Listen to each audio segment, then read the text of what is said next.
C'est nous qui mettrons dans notre Constitution le droit à l'avortement, qui reconnaît à chacune le droit de disposer d'elle-même, son corps n'étant la propriété de personne.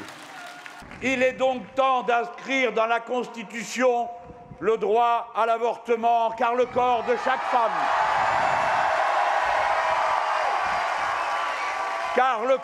chaque femme, lui appartient absolument et exclusivement.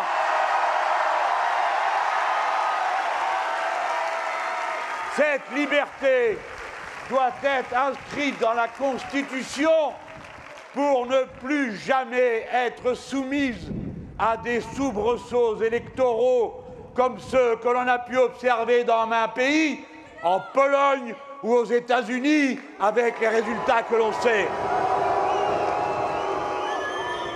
Notre pays n'est pas protégé contre de telles infamies. Il s'agit d'un droit inaliénable et la Constitution doit le proclamer solennellement.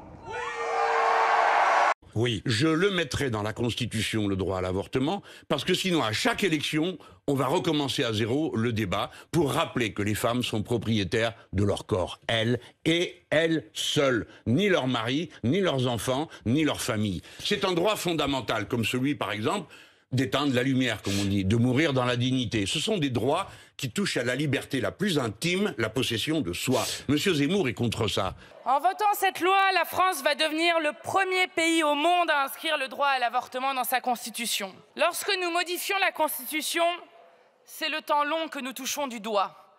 Oui, aujourd'hui, l'histoire longue vient à notre rencontre. Voter pour protéger le droit à l'avortement dans notre norme suprême est d'abord la consécration d'une victoire arrachée de haute lutte. Cette victoire est une victoire parlementaire. Insoumises, nous sommes fiers d'avoir été à l'origine du premier texte voté à l'Assemblée le 24 novembre 2022. Votons cette loi.